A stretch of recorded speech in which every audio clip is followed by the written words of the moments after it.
प्रणाम माताजी।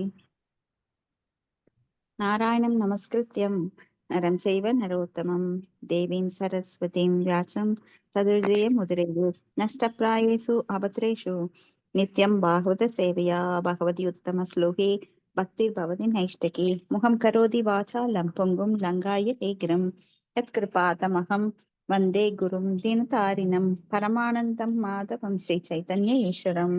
ओम नमो भगवते वासुदेवाय। ओम नमो भगवते वासुदेवाय। ओम नमो भगवते वासुदेवाय। ஹரே கிருஷ்ணா. இன்னைக்கு 3வது காண்டம் பதம் 5 கரெக்டுங்களா? ஆமாங்க, பதம் 5 தாங்க. Hare Krishna. His Divine Grace Bhakti Vedanta Swami Srila Prabhupada ki jai. ஏது त्वदीय चरणाम्बुजकोशकन्दं जिक्रन्दी कर्णविवरै श्रुति वातनीतं भक्त्या गृहीतशरणपरया सदेशां नाभैः नादहृदयां बृहात् स्वपुंसाम्. हरे कृष्णा. ஹரே கிருஷ்ணா மாதாஜி. நான் படிக்கிறேன் மாதாஜி. ஹரே கிருஷ்ணா. ஓம் நமோ பகவதே வாசுதேவாய. ஓம் நமோ பகவதே வாசுதேவாய. ஓம் நமோ பகவதே வாசுதேவாய. மொழிபெயர்ப்பு பொருளுரை தொகுத்து வழங்கியவர் தெய்வத்திரு ஆஷா பக்தி வேதாந்த சுவாமி பிரபுபாதருக்கு ஜெய். மொழிபெயர்ப்பு. பகவானே, உமது தாமரை திருவடிகளின் நறுமண சுகந்தத்தினை சுவாசித்து காற்றில் வரும் வேத ஒளிகளை செவிகளால் வாங்கி கொண்டு மனிதர்கள் உமது பக்தி தொண்டை ஏற்றுக்கொள்கின்றனர். அவர்களை பொறுத்த மாட்டில் நீங்கள் அவர்களது இதய தாமரைகளிலிருந்து பிரிந்திருப்பதே இல்லை. பொருளுரை. பகவானின் தூய பக்தனுக்கு அவரது தாமரை திருவிழை விட உயர்ந்ததென்று எதுவும் இல்லை. தமது பக்தர்கள் இதனை தவிர வேறு எதனையும் விரும்ப மாட்டார்கள் என்று பகவானும் அறிவார். தூ என்றும் வார்த்தை குறிப்பாக இவ்வுண்மையே நிறுவுகிறது. பகவானும் தூய பக்தர்களின் இதய தாமரைகளை விட்டு பிரிய வேண்டும் என்று விரும்புவதே இல்லை. இதுவே முழுமுதல் கடவுளுக்கு தூய பக்தர்களுக்கும் இடையே உள்ள உன்னதமான உறவாகும். பகவான் தமது தூய பக்தர்களின் இதயங்களை விட்டு பிரிய விரும்புவதில்லை என்பதிலிருந்தே அவர் அருவாவாதிகளை விட தாம் பக்தர்களிடம் மிகுந்த அன்புடையவர் என்பதை புரிந்து கொள்ளுதல் வேண்டும்.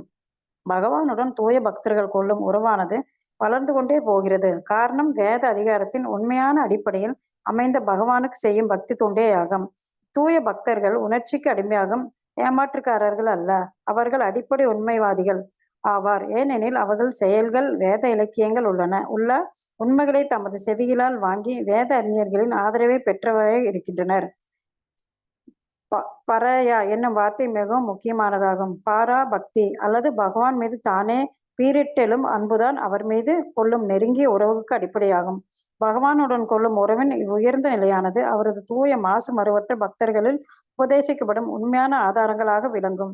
பகவத்கீதை மற்றும் ஸ்ரீமத் பாகவதம் போன்றவற்றில் இருந்து அவற்றை பற்றி அவரது பெயர், உருவம், குணம் போன்றவற்றை கேட்பதில் மூலமே அடைய முடியும். ஹரே கிருஷ்ணா மாதாஜி. நன்றி மாதாஜி.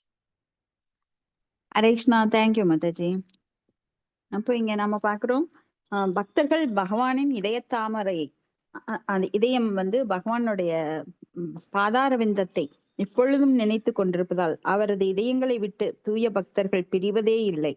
அப்போ பகவானும் அப்படிதான் என்ன சொல்றன்னா, நாகம் துஷ்டாமி வைகுண்டே யோகினாம் ஹிருதயேஷு சிவா ஹிருதயேஷுவா தத்திர திஷ்டாமி நாரத எத்திர காயந்தி பக்தா அப்படின்னு, நான் வைகுண்டத்திலோ யோகிகள் இதயத்திலோ இருப்பதில்லை. எங்கெல்லாம் எனது நாமம், ரூபம், லீலைகள் எனது பக்தர்கள் மகிமைப்படுத்தி கொண்டிருக்கிறார்களோ அங்கெல்லாம் நான் இருக்கிறேன் அப்படிங்கிறார். இப்ப பாகவதம் பேசும்போது நம்மளுக்கு அருகாமையில் இருக்கிறார், உள்ளும் இருக்கிறார் பரமாத்மாவாக, வெளியிலும் பகவானாக நம் கிட்ட நின்று கேட்டுட்டே இருக்கார்.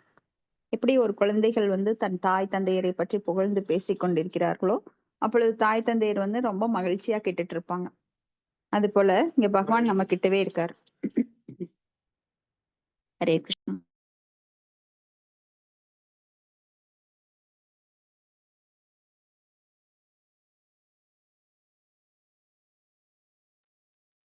ஹரே கிருஷ்ணா. அப்ப பராசக்தி, பரையா அப்படிங்கிற வார்த்தை என்ன சொல்லுதுன்னா, பராசக்தி அல்லது பகவான் மீது தானே பீரிட்டிலும் அன்பு, ராகானுக பக்தி, தன்னிச்சையாக வருவது. அப்ப அவர் மீது கொள்ளும் நெருங்கிய உறவிற்கு அடிப்படையாகும். இப்பெல்லாம் நாம வைதி பக்தி பண்ணிட்டு இருக்கோம், கண்டிஷனல் லவ். நம்மளுக்கு குரு மகாராஜ் சொல்லியிருக்காரு, நீங்க எழுந்திருக்கணும், பகவானுக்காக நீங்க சேவை செய்யணும், பகவானுக்காக பிரசாதம் சமைக்கணும், பகவானுக்காக நீங்க வந்து நாமம் சொல்லணும் அப்படின்னு நாம கண்டிஷனல் லவ் பண்ணிட்டு இருக்கோம். வைதி பக்தி அப்படின்னா நமக்கு தூய பக்தர்கள் வழிகாட்டுதல் மூலமா நாம் இப்படி இப்படி அடிப்படை ஒரு விதிமுறையின்படி பக்தி பண்ணிட்டு இருக்கோம். ஆனா உண்மையான ஸ்பான்டேனியஸ் லவ் நம்ம கிட்ட கிடையாது. பார்த்த உடனே எனக்கு அன்பு வந்துருச்சு. இப்பெல்லாம் காதலர்கள் சொல்லுவாங்க first sight, love at first sight அப்படிம்பாங்க. ஆனா உண்மையில அதுக்கப்புறம் நிறைய பிரச்சனைகள் அவங்களுக்கு வாழ்க்கையில இருக்கும். அது போலியான இந்த ஜட உலக நட்பு அன்பு அப்படிங்கிறது போலியானது, எல்லாத்துலயும் கலப்படம் நிறைந்தது. ஆனா பகவான்கிட்ட இருக்கிற அன்பு வந்து எந்த எதிர்பார்ப்பும் இல்லாதது, அகைதுகிரி அப்பிரத்திகதா. அது வந்து அனன்ய பக்தி, எந்த ஒரு எதிர்பார்ப்பும் இல்லாத தூய அன்பு.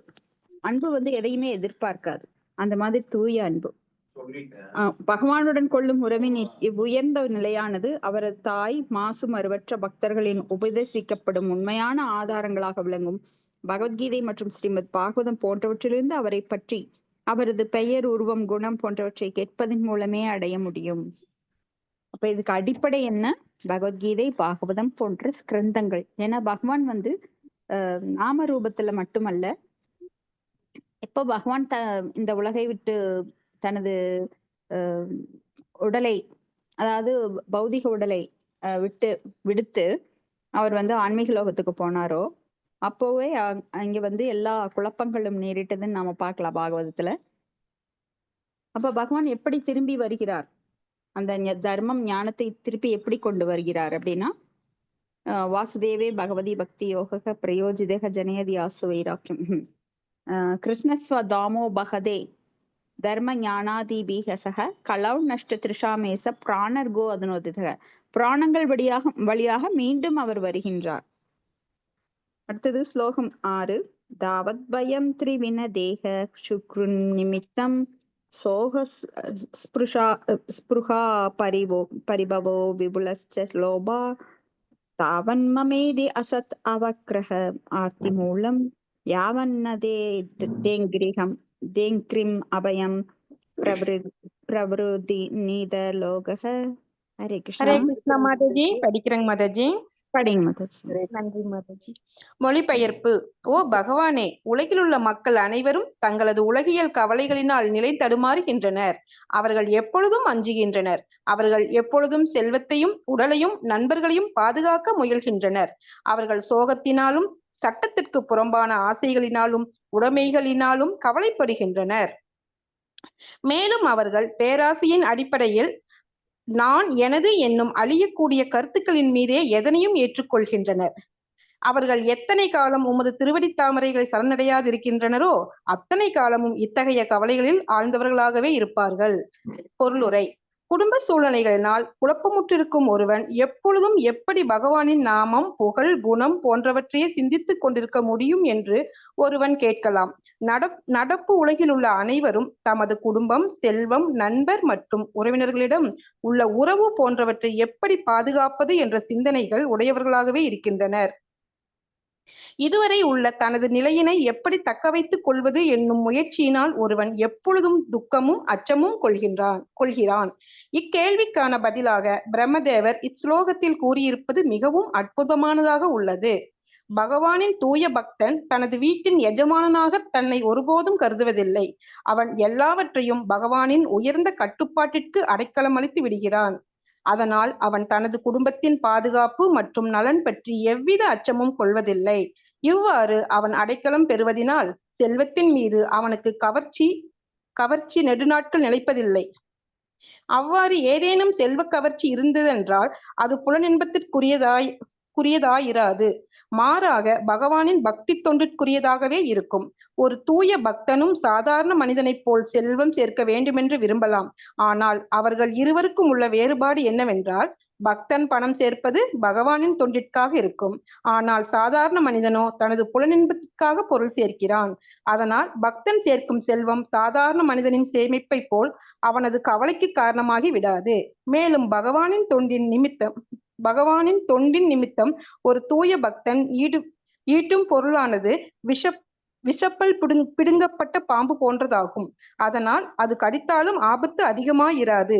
ஒரு தூய பக்தன் இவ்வுலகில் ஒரு சாதாரண மனிதனைப் போன்று வாழ்ந்தாலும் கூட நடப்பு உலகின் நடவடிக்கைகளில் அவன் கட்டுண்டு கிடப்பதில்லை. ஹரே கிருஷ்ணா. தேங்க்யூங்க மாதாஜி.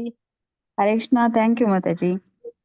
அப்ப இது வந்து நமக்கு முக்கியமான ஒரு ஸ்லோகம். பொருளுரையில சில பிரபுபாதர் நம்மளுடைய உண்மையான நிலைமையை விளக்கி கூறியிருக்கிறார். எப்படின்னா, குடும்ப சூழ்நிலைகளால் குழப்பம் பெற்றிருக்கும் ஒருவர் வந்து எப்படி நாம பகவானோட நாமத்தையும் புகழையும் குணத்தையும் யோசிச்சுட்டே இருக்க முடியும்?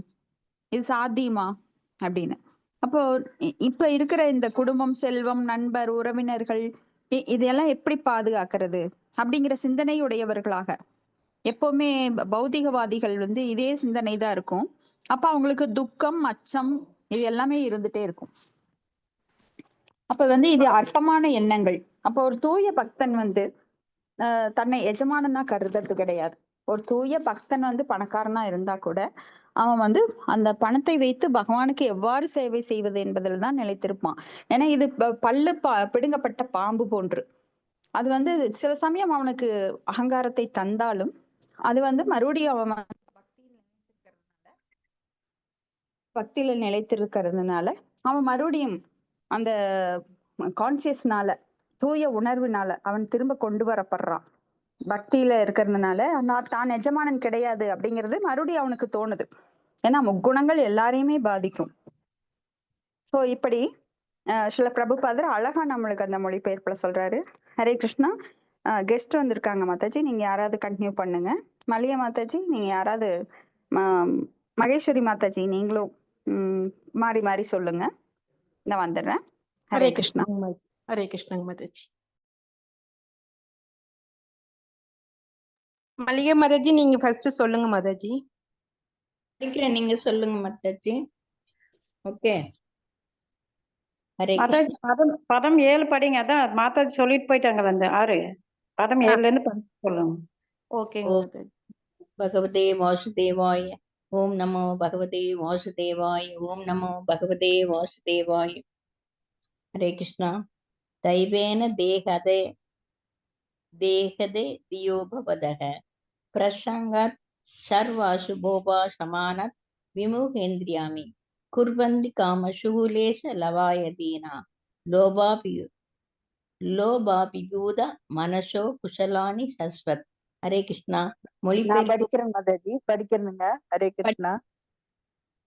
படிச்சுட்டு அப்படி சொல்லுங்க. பகவதே வாசுதேவாய. படிச்சுட்டு அப்படி சொல்லுங்க. பாயிண்ட்ஸ் கொஞ்சம் சொல்லுங்க படிச்சுட்டு. சரிங்க. ஓம் நமோ பகவதே வாசுதேவாய. ஓம் நமோ பகவதே வாசுதேவாய. ஓம் நமோ பகவதே வாசுதேவாய. மொழிபெயர்ப்பு பொருளுரை ஆசா பக்தி வேதாந்த சுவாமி பிரபாதிக்கு ஜெய். மொழிபெயர்ப்பு. ஓ பகவான், உமது உன்னத செயல்களை பற்றி கேட்டல் மற்றும் மோதுதல் என்னும் அனைத்து மங்கள காரியங்களை தொலைத்தவர்கள் நிச்சயம் துரிதிஷ்டசாலிகளே. மேலும் அவர்கள் தங்கள் நற்புத்தியனையும் இழந்தவர்களே அவர்கள் ஆவார். அவர்கள் அமங்கல செயல்களில் ஈடுபட்டு புலனட்சி இன்பங்களில் சிறிது காலத்திற்கு திளைத்திருப்பார். பொருளுரை. அடுத்த கேள்வியானது உலகியல் வாழ்வில் துக்கம் மற்றும் கவலைகளிலிருந்து முழு விடுதலை அளிக்கக்கூடிய பகவானின் பெருமைகளை மற்றும் லீலைகளை பற்றி கேட்பது, ஓதுவது போன்ற மங்கள செயல்களுக்கு எதிராக மக்கள் ஏன் இருக்கின்றனர் என்பதாகும். இதற்கான ஒரே பதில், அவர்கள் தங்கள் புலனட்சிக்காக மேற்கொண்ட அவளது தீய செயல்களில் இயற்கை மீறிய கட்டுப்பாடுகளுமே ஆகும். பகவானின் உண்மையான தூய பக்தர்கள் அதிர்ஷ்டசாலிகளின் மீது கருணை கொண்ட ஒரு தொண்டு உள்ளதோடு அவர்களை பகவானின் பக்திக்கு கொண்டு வர முயலுதல் வேண்டும். தூய பக்தர்களின் கருணையினாலேயே அதிர்ஷ்டசாலிகள் உன்னத தொண்டு நிலைக்கு உயர்த்தப்படுவார். ஹரே கிருஷ்ண மாதாஜி. ஹரே கிருஷ்ணா. அதாவது பகவானோட நம்ம பக்தி தொண்டுல இருக்கும்போது எந்த காரியங்கள் செய்தாலும் நம்மளுக்கு வந்து அதிகமா சிந்தனைகள் வந்து அலகழிக்கப்படாம பகவானோட நினைவிலேயே இருந்து பகவானுக்கு பக்தி தொண்டு செய்யறது பக்தனுக்கு வந்து அந்த நாள் வந்து நல்ல முறையில போகும். எந்த ஒரு கஷ்டமும் கேக்குதுங்களா? ஹரே கிருஷ்ணா. கேக்குது மாதாஜி. நல்ல நிலையில இருப்போம். நல்ல பக்தியிலேயே நம்ம இருக்கும்போது, பகவானுடைய நினைப்புல இருக்கும்போது நம்மளுக்கு எந்த ஒரு பிரச்சனைகளும் வராது மாதாஜி. ஹரே கிருஷ்ணா. ஹரே கிருஷ்ணா மாதாஜி. ஹரே கிருஷ்ணா. ஹரே கிருஷ்ணா. அடுத்த கேள்வி, உலகின் வாழ்வில் கவலையிலிருந்து நம்மளுக்கு எந்த ஒரு கவலையோ மன கஷ்டமோ வேதனை எந்த ஒரு தீய செயலோ எந்த இதுவும் நம்மளுக்கு தீண்டாது. பகவானின் உண்மையான பக்தர்கள் பகவானோட பக்தர்கள் வந்து எப்பவுமே அதிர்ஷ்டசாலிகள். ஏன்னா அவங்க பகவானுக்கு பக்தி செய்யறது, பகவானுக்கு என்ன செய்யலாம், பகவானுக்கு பத்தி படிக்கலாம், பக்தர்களோட சங்கத்துல இருக்கலாம் அப்படிங்கிற ஒரு எண்ணத்திலையும் அந்த ஒரு நம்ம இந்த ஒரு கிளாஸ்ல இப்ப இந்த 1 மணி நேரம் நம்ம ரைட் பண்றதும் கூட நம்மளுக்கு எவ்வளவு ஒரு சந்தோஷத்தை கொடுக்குது. எப்படா நம்மளுக்கு 10:30 ஆகும், அதுக்குள்ள நம்ம இந்த வேலையெல்லாம் முடிச்சுட்டு வந்து நம்ம கிளாஸ்ல இருக்கணும், நம்ம அந்த சந்தோஷத்தை அனுபவிக்கணும், பகவானை பத்தி கேட்கணும், பகவானை பத்தி படிக்கணும், சொல்லணும், பக்தர்களை எல்லாம் சந்திக்கணும் அப்படிங்கிற ஒரு ஆசையிலேயே நம்மளோட நேரம் கழிஞ்சிருது மாதாஜி. ஹரே கிருஷ்ணா. ஹரே கிருஷ்ணா. ஹரே கிருஷ்ணா. நீங்க படிங்க மாதாஜி. நாம் இந்த 8 படி. பகுதியில் பார்ப்பது பிரம்மதேவரின் பிரார்த்தனைகளாகும். பிரம்மதேவரின் பிரார்த்தனைகளில் பொதுவாக மக்கள் அனைவரும் பகவத்கீதைக்கோ பாகவதம் படிப்பதோ ஈடுபடுவது கிடையாது. அதாவது மனிதர்கள் எடுத்த துரதிர்ஷ்டசாலிகள் யார், அதிர்ஷ்டசாலிகள் யார் என்று பார்க்கும் பொழுது அதிர்ஷ்டசாலிகள் பாகவதம் கேட்டல், பகவத்கீதை படித்தல், இவர்கள்தான் அதிர்ஷ்டசாலிகள். மேலும் பொதுவாக மக்கள் சிலர் பௌதீக ஆசைகளில் ஈடுபட்டு அவர்களுடைய செல்வத்தையும் அவர்களுடைய உடலையும் பாதுகாப்பதெல்லாம் இருக்கிறார்கள். ஆனா அப்படிப்பட்டவர்கள் மிகவும் சோகத்தில் தான் கவலைகளிலும் ஆழ்ந்துள்ளார்கள். ஏனெனில் மாதாஜி நீங்க எது படிக்கிறீங்க மாதாஜி? பதம் 8 தானுங்க? பதம் 7 மாதாஜி. 7ங்களா? 7 தான் இவங்க படிச்சாங்களா, யசோதா மாதாஜி? ஆமா, அதுக்கு மொழிபெயர்ப்பு பொருளை படிச்சிட்டீங்களா மாதாஜி? யசோதா மாதாஜி படிச்சாங்களே இப்போ. சரி, ஓகே. அப்ப 8 ஸ்டார்ட் பண்ணுங்க மாதாஜி. 8ல இருந்து நீங்க படிங்க மாதாஜி. சரி, படிங்க மாதாஜி 8. ஹரே கிருஷ்ணா. ஹரே கிருஷ்ணா மாதாஜி. படிக்கிட்டீங்களாங்க? நன்றி மாதாஜி.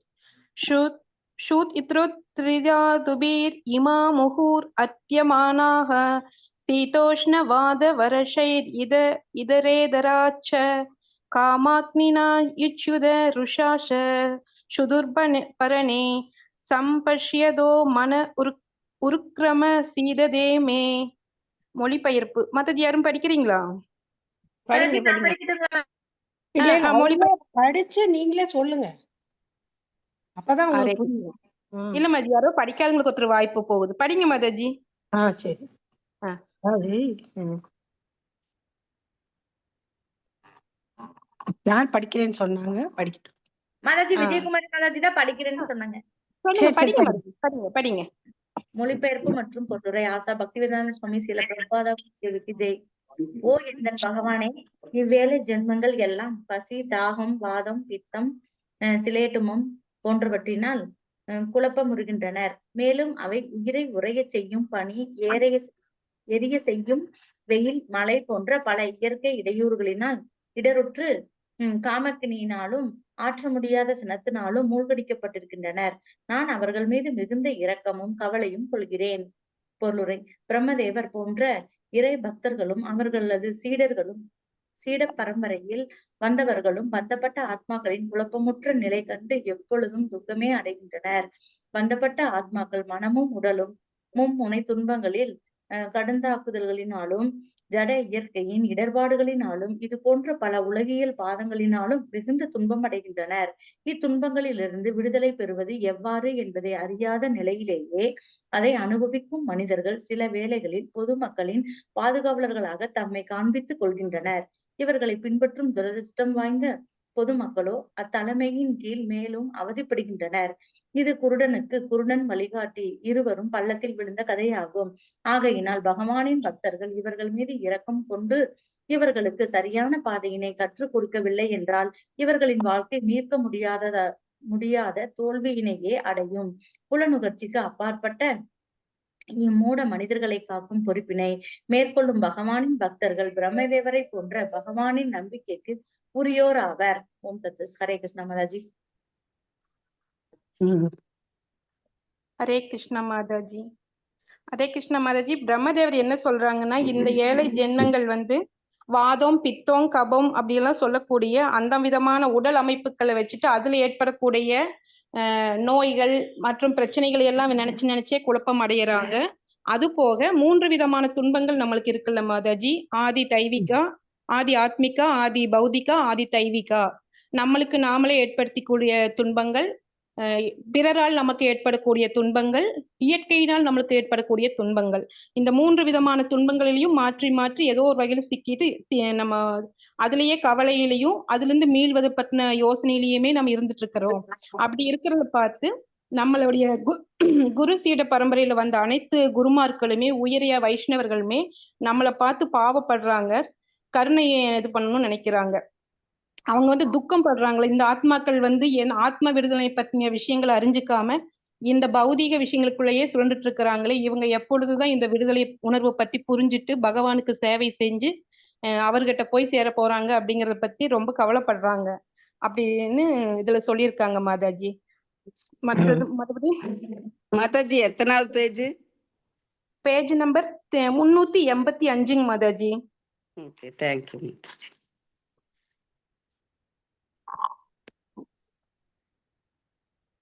இந்த மாதிரி ஆமா, இந்த துன்பத்திலிருந்து நான் வந்து ஒருத்தர் சொல்லிக்கும் பொழுது இன்னொருத்தர் வந்து பௌதீக துன்பங்களுக்கு பௌதீகமான ஒரு வழியை சொல்லுவாங்க மாதாஜி.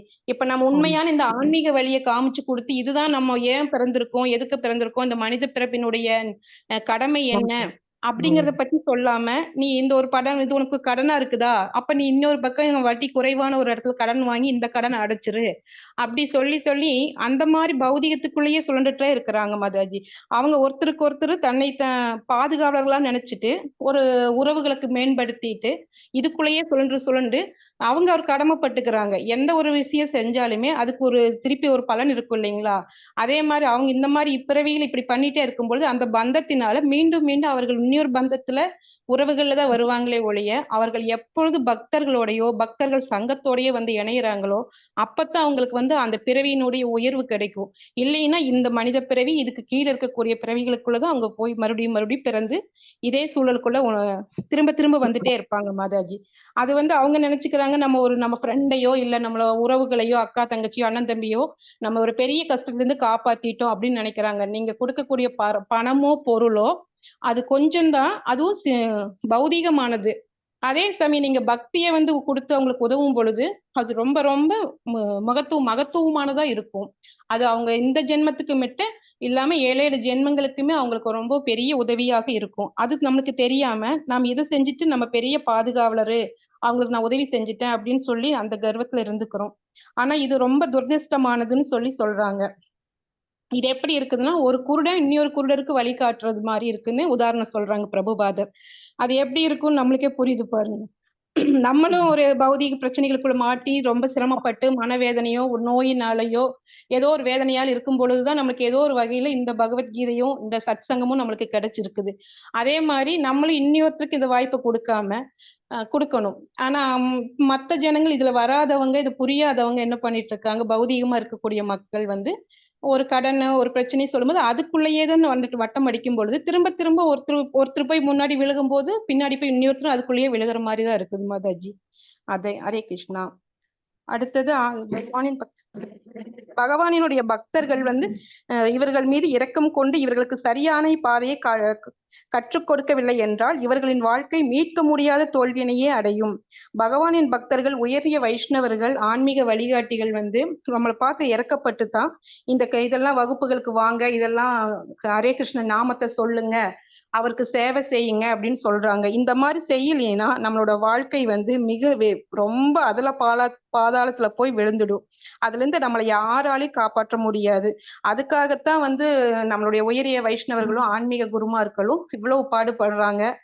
ஏன் நம்ம மாதாஜி கூட நம்மளை வந்து சாண்டிங் பண்ணுங்க, இது கிளாஸ்ல எல்லாம் ரவுண்ட்ஸ் எழுதுங்க, மேலும் மேலும் பக்தியை ஒவ்வொரு நாளும் ஒரு சில ஸ்டெப் மேல போங்கன்னு சொல்றது கூட இது இந்த காரணம் தான். இதனோட உள்நோக்கம் இதுதான் விஷயம். ஆனா நம்மளுடைய கர்மனால நம்மளால அதை இன்னும் மேல போக முடியாம சில நேரங்கள்ல ஒரே இடத்துலயே தளத்துல நின்னுக்கிறோம். அந்த தளத்துல இருந்து நம்ம மேலும் முன்னேறி போகணும் மாதாஜி. புலனுகர்ச்சிக்கு ஆட்பட்ட இம்மூட மனிதர்களை காக்கும் பொறுப்பினை மேற்கொள்ளும் பகவானின் பக்தர்கள் பிரம்மதேவரை போன்றே பகவானின் நம்பிக்கைக்கு உரியோர் ஆவர். புலனுகர்ச்சி தான் மலஜி, அதேதான் பௌதீக விஷயங்கள். மேலும் இந்த தோல் வியாதின்னு சொல்லக்கூடிய நம்மளுடைய குடும்ப உறவுகள், அது மேல நம்மளுக்கு இருக்கக்கூடிய பற்று, இதனால இருக்கக்கூடிய நம்ம வந்து ரொம்ப மூடர் மனிதர்களா இருக்கோம். இந்த மனிதர்களை வந்து காப்பாற்றக்கூடியவங்க, பொறுப்பினை மேற்கொள்வது, காப்பாற்றணும்னு நினைச்சு பொறுப்பில் இருக்கிறவங்க பிரம்மதேவரை போன்று பகவானின் நம்பிக்கைக்குரியோர் ஆகின்றனர். அந்த மாதிரி இப்ப நம்மளுக்கு கிடைச்சிருக்கிற இந்த வழிகாட்டிகள், ஆன்மீக குருமார்கள் எல்லாருமே பிரம்மதேவரை போன்ற மிக மிக உயர்ந்தவர்களாக, பகவானின் நம்பிக்கைக்குரியவர்களாக இருக்கிறாங்க மாதாஜி. நம்ம எந்த ஜென்மத்திலயோ நம்மளோ நம்ம பெற்றோரோ செய்த புண்ணியம் நம்மளுக்கு இப்படி ஒரு குருமார்களுக்கு கிடைச்சிருக்காங்க, வழிகாட்டிகள் கிடைச்சிருக்காங்க. நம்ம அவங்கள பற்றி அவங்க பாதையை பின்பற்றி போய் நம்மளும் மோட்சம், அந்த ஆத்ம விடுதலைங்கிற அந்த வழியில போய் நம்மளும் மோட்சம் அடையணும் மாதாஜி. ஹரே கிருஷ்ணா மாதாஜி. 9வது ஹரி போல். ஹரி எதிர்கால பிரச்சாரகர் ரொம்ப அருமையா மொழிபெயர்ப்பு பொருளுரை எல்லாம் நம்மளுக்கு எடுத்து சொன்னாங்க. ஹரி போல். நன்றிங்க மாதாஜி. ஹரே கிருஷ்ணா மாதாஜி. ஹரே கிருஷ்ணா. அடுத்தது 9வது ஸ்லோகம். யாவத் பிரதக்த்வம் இதம் ஆத்மன இந்திரியார்த்த மாயாபலம் பகவதோ ஜன ஈச பஸ்யேத் தாவான சம்ஸ்ருதிரசௌ பிரதிசங்கிரமேத வியர்தாபி.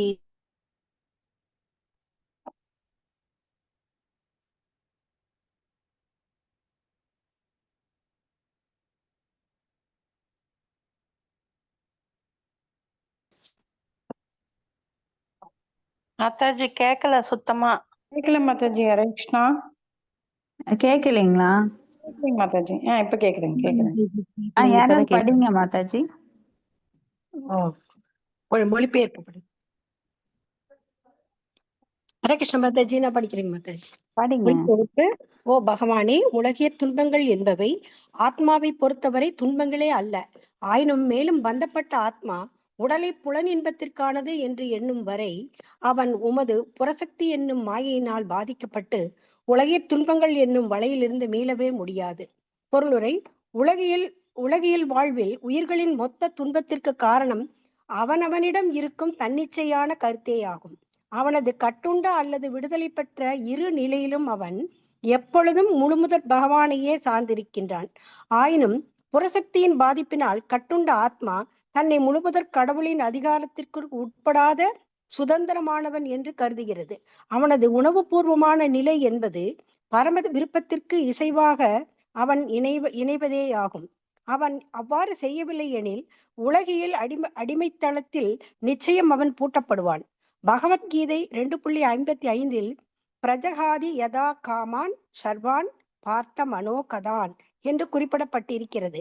இதன் பொருள் மனம் உருவாக்கும் கற்பனை திட்டங்கள் அனைத்தையும் அவன் விட்டுவிட வேண்டும் என்பதாகும். பரம விருப்பத்துடன் உயிர் தன்னை இணைத்துக் கொள்ள வேண்டும். இதுவே அவனை உலக வாழ்வின் தலையிலிருந்து விடுவிப்பதற்கு உதவுவதாகும். ஹரே கிருஷ்ணா மாதாஜி. தேங்க்யூ. ஹரே கிருஷ்ணா மாதாஜி. கேக்குதுங்களா? கேக்குது மாதாஜி. ஓகேங்க.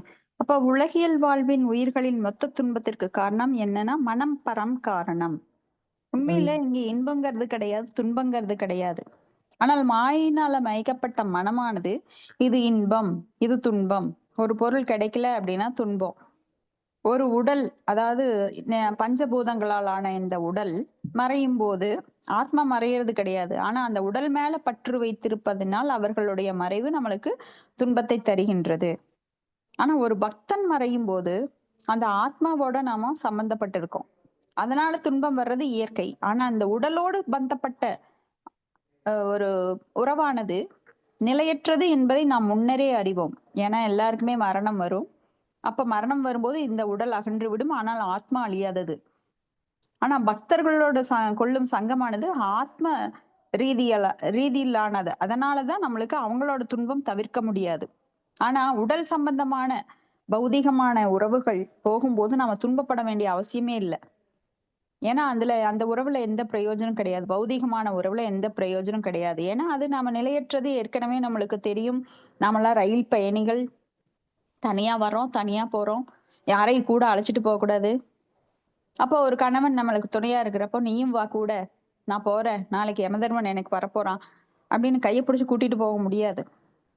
ஆனா கூப்பிட்டா கூட நாமெல்லாம் போக நினைக்கிறோம் நாமெல்லாம் நினைக்கிறோம் என்ன, இந்த உறவுகள் உண்மையானது, இவன் என்னை காப்பான், என் மகன் என்னை காப்பான், இந்த அரசியல்வாதி என்னை காப்பான், இந்த சொத்து என்னை காக்கும், இப்படி கற்பனையில நாம வாழ்ந்துட்டு இருக்கோம்.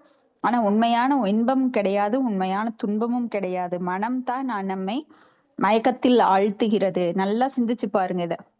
வீட்டுல ஒவ்வொருவரும் சிந்திச்சு பார்க்கும்போது தெரியும், நம்ம ஆசை அந்த பற்றுதான் நம்மளுக்கு இன்ப துன்பத்திற்கு காரணம். ஒரு உடல் மேல பற்று, இல்ல ஒரு சொத்து மேல பற்று, ஒண்ணு கிடைக்கலைன்னா அது மேல இருக்கிற பற்றுனால நான் படுற கஷ்டம். இதுக்கு நாம அடிக்கடி ஒரு உதாரணம் பார்ப்போம் இல்லைங்களா? ஒரு கார், அதுக்குள்ள உட்காந்து நான் டிரைவ் பண்றேன், புது கார், இன்னும் ரெஜிஸ்டர் கூட ஆகல. ஆனா அந்த கார் போய் ஒரு மரத்துல அடிச்சிருது. அந்த அந்த மரத்துல அடிக்கும் போது அதுல நல்லா காயம் பட்டுருச்சு. ஆனா எனக்கு எந்த காயம் கிடையாது. ஆனா எனக்கு பயங்கரமான வேதனை. எதனால? என்னுடைய கார், நான் கஷ்டப்பட்டு வாங்கினேன். அப்போ அந்த காருக்கு வலியெல்லாம் கிடையாது. ஆனா காருக்குள்ள இருக்கிற எனக்கு வலிக்குது. ஏன்னா அந்த உணர்வான தவறான உணர்வு, பற்றுதல் வைத்ததுனால வந்த உணர்வு. அப்படி எல்லாத்துலயுமே நீங்க எக்ஸாம்பிள் பாத்தீங்கன்னா, நாம எதுவுமே துன்பம் கிடையாது. ஆனா அந்த மனமானது அந்த புத்தியை யூஸ் பண்றது கிடையாது. இன்டெலிஜென்ஸ் மைண்ட் என்ன பண்ணணும்? இன்டெலிஜென்ஸ் யூஸ் பண்ணி நான் எது அகர்மா, எது விகர்மா, கர்மா எது அப்படின்னு நான் தெளிவா தெரிஞ்சுக்கிட்டு நான் எனது செயல்களை பக்தி பூர்வமாக ஈடுபடுத்தும் போது நான் முன்னேற முடியும். அது இல்லைன்னா இதே நிலைமையில தான் நான் இருக்கணும். அப்ப பரம விருப்பத்துடன் உயிர் தன்னை இணைத்து கொள்ள வேண்டும். பரமனோட விருப்பம் என்ன? தன்னிடம் எல்லா ஆத்மாக்களும், என்னை விட்டு பிரிந்த எனது குழந்தைகள் தன்னிடம் வர வேண்டும் அப்படிங்கிறதா அவர் விருப்பம். அப்ப அந்த விருப்பத்துடன் நாம இணைந்து கொள்ள வேண்டும். இதுவே அவனை உலக வாழ்வின் தலையிலிருந்து விடுவிக்க உதவும். ஏன்னா இந்த உலக வாழ்வு என்பது பௌதீக உலகம், துன்பம் நிறைந்தது. நாமெல்லாம் ஜெயிலுக்குள்ள அடைக்கப்பட்டிருக்கிறோம். அப்ப ஜெயிலுக்குள்ள அடைக்கப்பட்ட நாம என்ன பண்றோம்? இந்த ஜெயிலையே அழகான வீடு கட்டணும், ஜெயிலுக்குள்ள அழகான ரூம் கட்டணும், அதுக்கு இருக்கிற தரையை விடுத்து நம்ம மொசைக் போடணும், கிரானைட் போடணும், டைல்ஸ் போடணும். நான் இரும்பு கம்பிக்கு பதுவா வெள்ளி கம்பி வச்சுக்கிறேன், இல்ல நான் தங்க கம்பி வச்சுக்கிறேன், அந்த தங்க கம்பியில கூட வைரம் பதிச்சுக்கிறேன். இப்படிதான் நாம நினைக்கிறோமோ தவிர இதை விட்டு ஜெயில விட்டு வெளியே போகணும்னு நினைக்கிறதா புத்திசாலித்தனம். இதுதான் பௌதிக உலகம். பௌதிக உலகம் ஒரு ஜெயிலு. அப்ப ஜெயிலுக்குள்ள அடைக்கப்பட்டிருக்கிற நாம அற்பத்தனமா சிந்திக்காம இந்த ஜெயிலை விட்டு எப்படி போறது? ஆன்மீக லோகத்திற்கு போகணும், பகவானோட நாம் உறவு கொள்ள வேண்டும். அதனால பகவானுக்கு சேவை செய்து பக்தி தொண்டை வளர்த்து பக்தர்கள் சங்கத்துடன் இணைந்து நாம் முன்னேற முயற்சிக்க வேண்டும். அடுத்தது பதம் 10. அஹ்னி ஆப்ருதார்த்த கரணானிஷி நிக்ஷயானா நானா மனோரத தியாசன பக்ன நித்ராக தைவாஹதார்த்த ரச்சனா ருஷயோ அபி தேவ யஸ்மத் பிரசங்க விமுகா இஹ சம்சரந்தி. ஹரே கிருஷ்ணா. படிங்க மாதாஜி. மொழிபெயர்ப்பு. இத்தகைய பக்தர் அல்லாதார் தங்கள் புலன்களை துன்பம் தருகின்ற விரிவான வேலைகளில் ஈடுபடுத்துகின்றனர். அதனால் அவர்கள் இரவில் உறக்கமின்றி அவதியுறுகின்றனர். காரணம், அவர்கள் புத்தியானது பல்வேறு மன யூகங்களை செய்து அவர்கள் துக்கத்தை தொடர்ந்து கெடுக்கிறது.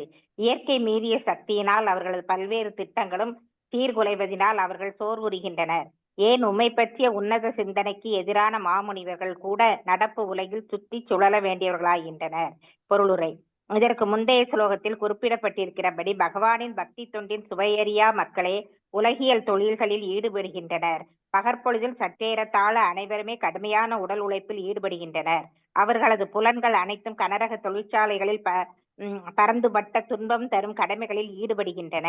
இத்தொழிற்சாலைகளின் முதலாளிகளோ தாங்கள் உற்பத்தி செய்யும் பொருட்களை விற்பதற்காக சந்தைகளில் தேடுவதில் ஈடுபடுகின்றனர்.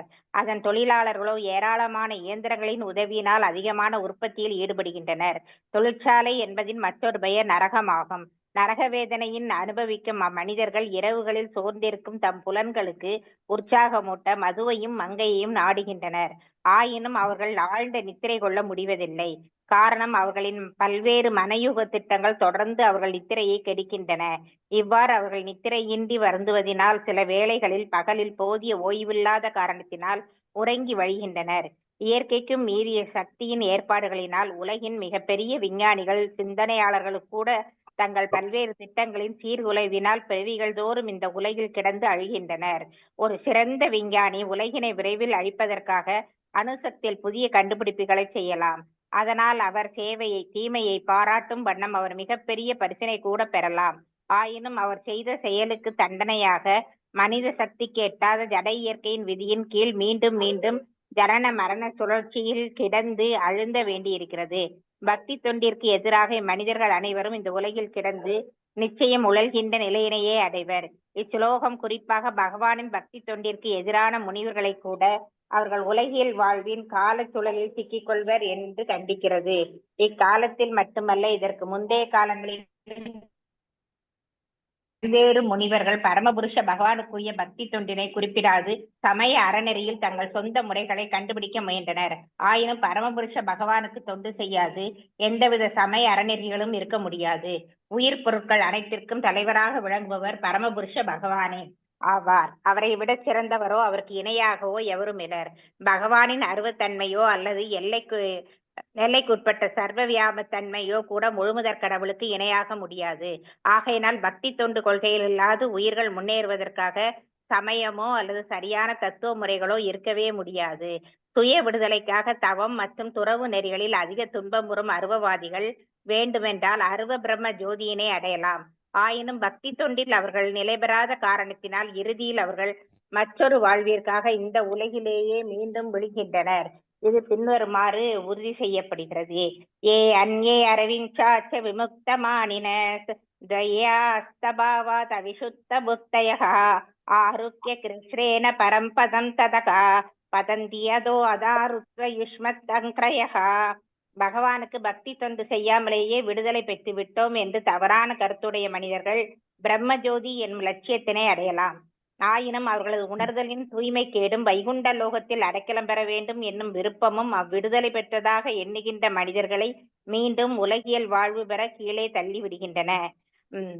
ஆகையினால் பகவானின் பக்தி தொண்டின் கொள்கையில் இல்லாது எவரும் எந்தவித சமய அறநெறிகளையும் உண்டாக்கிவிட முடியாது. ஸ்ரீமத் பாகவதத்தின் 6வது காண்டத்திலிருந்து சமய அறநெறிகளை தோற்றுவித்தவர் பகவானே என்று நாம் அறிந்து கொள்ளலாம். பகவத்கீதையிலும் கூட பகவான் தன்னை சரணடைய சொல்லும் சமய அறநெறியினை தவிர பிற சமய நெறிகள் அனைத்தையும் கண்டிக்கிறார். எந்த முறையானது பிற எல்லாவற்றையும் விட பகவானின் பக்தி தொண்டிற்கு நம்மை இட்டு செல்கிறதோ அது ஒன்றே உண்மையான சமயம் அல்லது தத்துவம் எனப்படும். 6வது காண்டத்தில் நம்பிக்கையற்ற உயிர்களை நெறிப்படுத்துவரான யமராஜரின் பின்வரும் கூற்றினை நாம் காணலாம். தர்மம் சுஷாத்தாத் பகவத் பிரணீதம் நவை விதுர் ருஷயோ நாபிதேவகா நாசித்த முக்கியா சூர மனுஷ்யா உதோ நோ வித்யாதார சரணாதயः ஸ்வயம் பூர்ணாரத சம்பு குமார கபிலோ மனுகு பிரக்லாதோ ஜனகோ பீஷ்மோ பலிர்வையாசகிர்வயம் தாததசை தேவி ஜானிமோ தர்மம் பாகவதம் படாகா முக்கியம் விஷுத்தம் துர்போதம் எம் யஞ்ஞாத்வாமிருதம் அஷ்ணுதே. சமய அறநெறிகளை துவக்கி வைத்தவர் முழுமுதற் கடவுள் ஒருவரே அன்றி பிற தேவர்களோ முனிவர்களோ எவருமோ அல்லர். முனிவர்களும் தேவர்களும் சமய அறநெறிகளை தோற்றுவிக்கும் அதிகாரம் பெற்றவர்கள் அல்லர் எனும் பொழுது பிற யோகிகள், அசுரர்கள், மனிதர்கள், வித்யாதாரர்கள், சாரணர்கள் போன்று கீழ் உலகங்களில் வாழ்பவர்களை பற்றி என்ன சொல்வது? 12 சான்றோர்கள் பிரம்மதேவர், நாரதர், சிவபெருமான், குமாரர், கபிலர், மனு, பிரகலாத மகாராஜா, ஜனக மகாராஜா, பீஷ்மர், பலி, சுகதேவ கோஸ்வாமி மற்றும் யமராஜன் போன்ற பகவானின் அங்கீகரிக்கப்பட்ட பிரதிநிதிகளே சமய அறநெறிகளை பேசுவதற்கும் பிரச்சாரம் செய்வதற்கும் நியமிக்கப்பட்டோர் ஆவர். ஸ்ரீமத் பாகவதம் 6.3.19.21. சமய அறநெறிகள் சாதாரண உயிர்களுக்கானவை என்று அவைகள் மனித இனத்தை நன்னடத்தை என்னும் தளத்திற்கு உயர்த்துவனவாகும். அகிம்சை போன்றவையெல்லாம் தவறான வழி செல்பவர்களுக்கு தேவையானவையாகும். ஏனெனில் தன்னடத்தையும் அகிம்சை குணமும் இல்லாத ஒருவனால் சமய அறநெறிகளை புரிந்து கொள்ள முடியாது. இவ்வாறு நன்னடத்தை மற்றும் அகிம்சை நெறி நின்றவர்களுக்கு கூட உண்மையான சமய அறநெறிகளை புரிந்து கொள்வது மிகவும் கடினமானதாகும். அவை மிகவும் ரகசியமானவை. அதனால்தான் சமய அறநெறிகளில் கரைகண்ட ஒருவன் உடனே விடுதலை பெற்று பரமானந்த வாழ்வு மற்றும் ஞானத்தினை அடைகிறான். ஆகையினால் பகவானின் பக்தி தொண்டிற்கான கொள்கைகளில் நிலை பெறாதவன் அறியாத மக்களின் ஆன்மீக தலைவனாக தன்னை காட்டிக் கொள்ளக்கூடாது. ஈஷோபனிஷத் அறிவீனத்தை பின்வரும் மந்திரத்தில் மிகவும் அழுத்தமாக மறுதளிக்கிறது. அத்தம் தப பிரவிசந்தி ஏஷம் பூதிம் உபாசதே ததோ பூய இவதே தாமோ யூஷம் பூத்யாம் ரதா. ஈஷோபனிஷத் 12. சமய அறநெறிகள் என்னவென்று அறியாது சமயம் சம்பந்தமாக எதையும் செய்யாதிருப்பவன் பக்தி தொண்டின் உண்மை நெறிகளை குறிப்பிடாது சமயத்தின் பெயரால் பிறருக்கு தவறான வழிகாட்டுபவனை காட்டிலும் மேலானவன் ஆவான். இது போன்ற பெயரளவு சமய தலைவர்களே உண்மையில் பிரம்மதேவர் போன்ற உயர் அதிகாரமுடையவர்களால் கண்டிக்கப்படுகின்றனர். ஹரே கிருஷ்ணா. தேங்க்யூ. ஹரே கிருஷ்ணா. ஹரி போல். அப்போ இதுல வந்து முக்கியமான விஷயங்கள் நாம ரொம்ப ஆழ்ந்து உள்நோக்கி பார்த்தோமானால், பக்தி தொண்டின் சுவையறியாத மக்களே உலகியல் தொழில்களில் ஈடுபடுகின்றனர். இப்ப கழுத வந்து ஒரு கட்டு புல்லுக்காக எப்படி வண்ணான் பின்னாண்டி போகுதோ அது போல இந்த உலகில் மக்கள் வந்து நான் எல்லாவற்றையும் அடைந்து விட முடியும் அப்படின்னு கழுத மாதிரி காலையில இருந்து சாயந்தரம் வரைக்கும் உழைப்பாங்க. அந்த உழைப்பின் அந்த உக்கிரத்தன்மையை போக்குறதுக்காக ரஜோகுணத்தில் அவங்க ஈடுபடும் போது அவங்க உடல் சோர்வடையும். ஏன்னா மெஷின் கிடையாது. இந்த உடம்பு வந்து நாடி நரம்பு இது எல்லாமே நம்மளுக்கு பால் படக்கூடியது, அதாவது வருந்தத்தக்க கூடியது. அது வந்து கடினமா உழைக்கும் போது கண்டிப்பா அந்த உடல்ல வந்து அந்த சோர்வு ஏற்படும். அப்ப அதை நீக்கிறதுக்காக அவன் என்ன பண்றான், மது மாது அந்த மாதிரி போதைப் பொருட்களை எல்லாம் உட்கொள்ள ஆரம்பிக்கிறான். அப்போ இவங்க வந்து நல்லா தூங்கவும் முடியாது. காரணம் அவங்களுக்குள்ள மனசுல பல திட்டங்கள். நாளைக்கு எந்திரிச்சா நான் அதை செய்யணும், ஒரு வாரத்துல நான் அதை வாங்கணும், ஒரு மாசத்துல அதை வாங்கணும், ஒரு வருஷத்துல நான் வீடு கட்ட ஆரம்பிக்கணும், இப்படி என் மகனுக்கு கல்யாணம் பண்ணணும், என்னோட மகளுக்கு இவ்வளவு பவுன் சேர்த்தணும், இப்படி ஏகப்பட்ட திட்டங்கள். ஒவ்வொரு மனிதனுக்கும் பாத்தீங்கன்னா திட்டங்கள் தீட்டிகிட்டே இருப்பான். ஆனா உண்மையில நாம் நினைக்கிற திட்டங்கள் எல்லாம் அங்க செயல்படுறது கிடையாது. நாம இந்த ஸ்லோகத்தை ரொம்ப முக்கியமா புரிஞ்சுக்கணும்.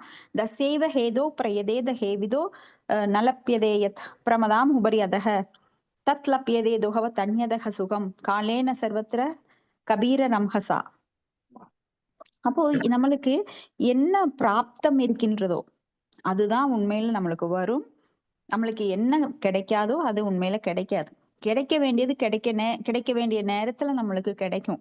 ஏன்னா ஏற்கனவே போன ஜென்மத்துல நாம விதைச்சிட்டோம். ஆனா நாம இப்ப என்ன நினைக்கிறோம் அப்படின்னா, நான் போராடுவதன் மூலமாக நான் நிறைய சம்பாரிச்சிடலாம், நான் போராடுறதுனால எனக்கு கஷ்டத்தை நான் நிவர்த்தி பண்ணலாம்னு நினைக்கிறாங்க. ஆனா யாருனாலையும் முடியாது. அடுத்த நிமிஷம் என்ன நடக்குமோ அதுதான் நடக்கும். ஏன்னா இது ஏற்கனவே எழுதப்பட்டது. இப்ப நம்மளுக்கு அப்பப்ப எழுதுறது கிடையாது. லைவ்ல நேத்து செஞ்சதுக்கு இன்னைக்கு கிடையாது. அப்படியெல்லாம் இருந்தா நாம எவ்வளவோ மாத்திரலாமே. ஆனா முட்டாள் மனிதன் என்ன நினைக்கிறான், என்னுடைய விதியை மாற்ற முடியும் அப்படின்னு. ஆனா பகவானை வந்து தூய்மையாக சரணடைந்தவர்கள், அதான் பகவான் சொல்றாரு, சர்வதர்மான் பரித்யஜ்ய மாம் ஏகம் சரணம் வஜ அஹம் துவாம் சர்வ பாபேபியோ மோஷைஷாமி மாசூஷக. என்னெல்லாம் பண்ணினியோ அதெல்லாம் நான் உன்னை மன்னிச்சிடுறேன், ஆனா என்னிடம் முழுமையா சரணடைன்னு சொல்றாரு.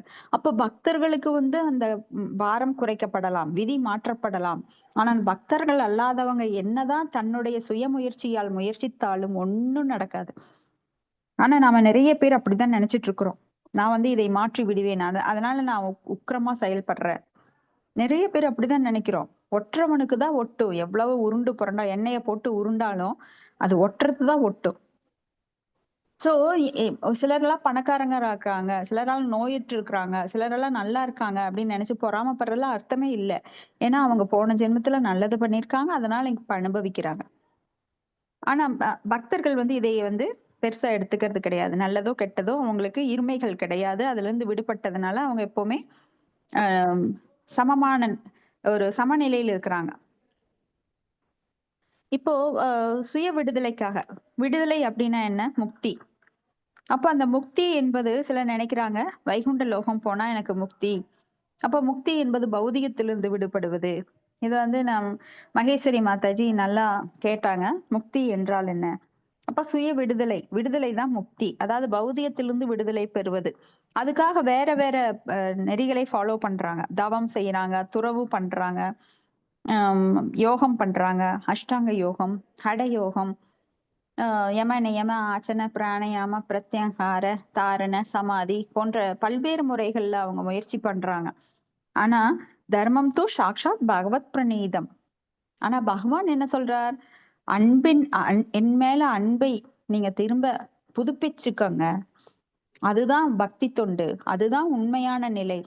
மற்ற எந்த முறையை எடுத்தாலும் நீங்க என்கிட்ட வர முடியாது அப்படின்னு உறுதியா சொல்றாரு. இது பாகவதம் மூலமா நம்மளுக்கு பல மொழிபெயர்ப்புல சில பிரபுபாதர் நம்மளுக்கு ஒரு நல்லா வலியுறுத்துறார்.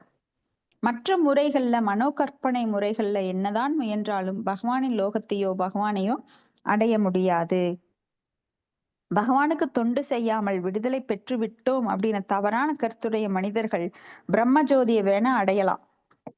ஆனா அங்க போனாலும் அவங்க பிரம்ம ஜோதியில எந்த ஒரு இன்பமும் கிடையாது. ஏன்னா அங்க செயலற்று இருக்க முடியாது.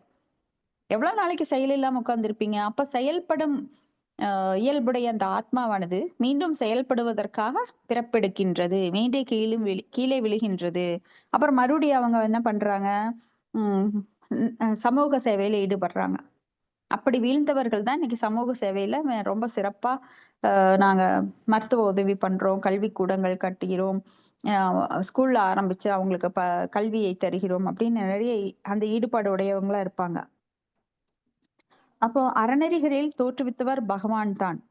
பகவத்கீதையில கூட பகவான் சொல்றார், சர்வசிய சாகம் ஸ்ருதி சன்னிவிஷ்டோ இல்ல வேதைச சர்வேரகம் வேத வித்யோ வேதாந்த கிருத் வேதவித் ஏவச்சாகம் அப்படின்னு சொல்றார். அப்போ சட்டம் என்பது பகவானால் உருவாக்கப்பட்டது. பகவானை தவிர யாராலும் இதை உருவாக்க முடியாது.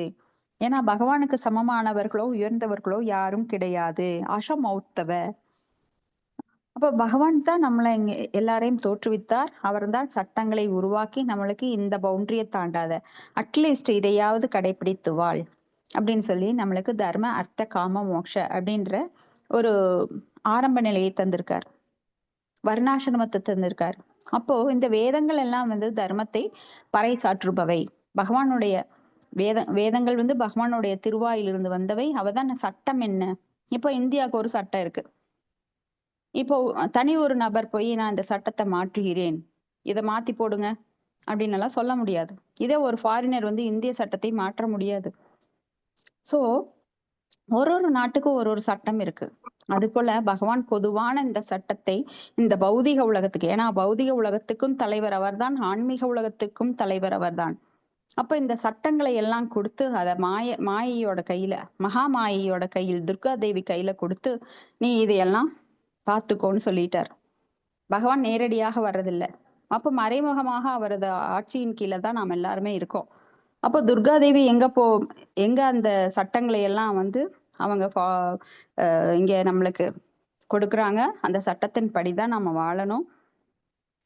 வாழ்ந்து நாம் சட்டத்தை மீறாமல் தர்ம அர்த்த காம மோக்ஷ அப்படிங்கிறதுக்குள்ளேயும் வரலாம். அதை விட்டு நேரடியாக பக்தி தொண்டுக்கும் வரலாம். தர்ம அர்த்த காம மோக்ஷங்கிறது படிப்படியாக உயர்வது. ஆனா நாமெல்லாம் பக்தி தொண்டை நேரடியா எடுத்ததுனால நாமெல்லாம் லிஃப்ட்ல போயிட்டு இருக்கோம். அப்போ சமய அறநெறிகள் சாதாரண உயிர்களுக்கானவை என்று அவைகள் மனித இனத்தின் நன்னடத்தை மற்றும் என்னும் தளத்திற்கு உயர்த்துவன. இப்ப சமய அறநெறிகள் அப்படின்னா நாய், புலி, சிங்கம், மீன், கரடி, புலி அதுக்கெல்லாம் இருக்குமான்னு கேட்டா கிடையாது. அவை மனித இனத்தை சார்ந்தது. மனிதனுக்கு மட்டும்தான் ஆறறிவு இருக்கின்றது.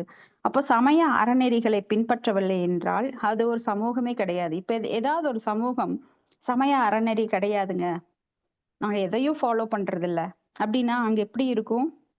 மது, மாமிசம், எந்த ஒரு சட்டம் கிடையாது. அந்த நாடு எப்படி இருக்கும்? என்ன வேணா பண்ணலாம். அப்ப அங்க குத்து, கொலை, கற்பழிப்பு என்ன வேணா அவங்க பண்ணிக்கலாம். அப்ப அங்க சட்டம் கிடையாது. அது போலத்தான் மனித நன்னடத்தைக்காக இந்த வேதங்கள் சட்டங்களாக நமக்கு கொடுக்கப்பட்டிருக்கிறது. அப்போ அகிம்சை இதெல்லாம் சாதாரண தர்மம். நீங்க போய் பேசக்கூடாது, உயிர்களை கொல்லக்கூடாது, அதெல்லாம் சாதாரண தர்மம். ஆனா உண்மையான தர்மம் ஸ்வதர்மம், உயர்ந்த தர்மம். ஸ்வ அப்படின்னா பரதர்மம், பரோதர்மம். சவை பும்சாம் பரோதர்மோ அப்படின்னு சொல்றோம் இல்லைங்களா? பரோதர்மம் அப்படின்னா உயர்ந்த தர்மம் என்ன? அகைதுகி அப்பிரதிகைய ஆத்மா சுப்பிரசித்தது. எப்பொழுதும் பகவானின் பக்தி தொண்டில் ஈடுபட்டிருப்பதுதான் உயர்ந்த தர்மம். அப்ப அந்த உயர்ந்த தர்மத்தை நம்ம ஃபாலோ பண்ணணும். அது ரகசியமானது. அது எல்லாருக்கும் கொடுக்கப்படுறது கிடையாது. ரகசியமான அறிவு அது.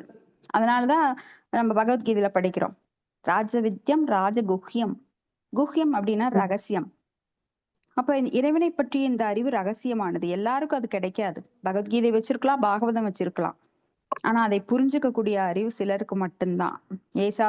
ஏசாம் தொந்த கதம்பாவம் ஜனானாம் புண்ணிய கர்மனாம் தேக்த்வந்த்வ மோக நிர்முக்த பஜதேமாம் திருடவிரதாக. அப்போ ஒருவர் புரிந்து கொள்ள வேண்டும் என்றால் அவங்க முற்ஜென்மத்தில் நிறைய புண்ணியங்கள் பண்ணியிருக்கணும், பாவங்கள் போக்கியவர்களாக இருக்க வேண்டும். அவங்களுக்கு மட்டும்தான் இந்த குஹ்யம் என்கின்ற ரகசியம் புரியும். பகவத்கீதை படிச்சேன், ஆனா புரிய முடியாது. அப்போ ரகசியம் ஓப்பனா தான் எல்லார் கையிலே கொடுக்கப்பட்டிருக்கு, ஆனா அதை புரிஞ்சுக்கிறதுக்கு அவங்களுக்கு சக்தி இல்லை. ஏன்னா அவங்களுக்கு பக்தர்களோட சங்கம் இல்லை, பகவான்கிட்ட அன்பு வளர்த்துக்க முடியல. ஆகையினால் பகவானின் பக்தி தொண்டிற்கான கொள்கைகளில் நிலை பெறாதவன் அறியாத மக்களின் ஆன்மீக தலைவனாக தன்னை காட்டிக் கொள்ளக்கூடாது. அப்போ ஆன்மீக தலைவன் அப்படின்னா யாரு? ஒரு ராஜா.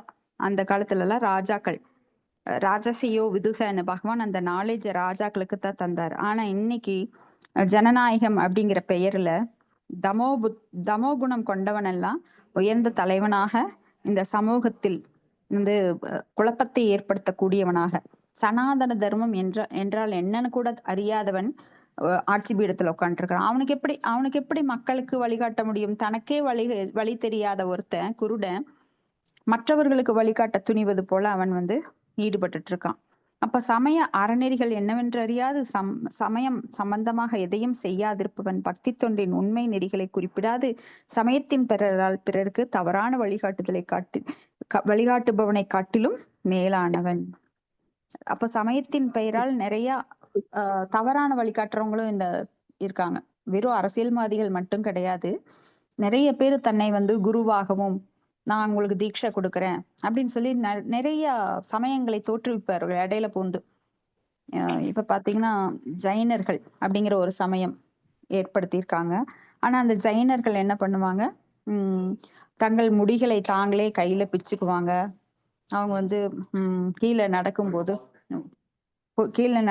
நடக்கும்போது எறும்புகளை கொல்லக்கூடாதுன்னு எல்லாம் அவங்களே சட்டங்களை உருவாக்கிக்குவாங்க. பகவானே ஒரு சட்டம் கொடுத்திருக்காரு, அது இல்லாம இவங்க தனியா ஒரு சட்டத்தை உருவாக்கி இருப்பாங்க. இது கிளைகள், இப்படி நிறைய கிளைகளை அவங்களே உருவாக்கிட்டு தங்கள் மனக்கற்பனைக்கு தகுந்த மாதிரி மக்களுக்கு வழிகாட்டுறேன்னு சொல்லி புது புது சமயங்களை ஏற்படுத்தி, ஏன்னா நம்மளுக்கு வேதங்களில் கூறப்படுவதுதான் ஆதாரம்.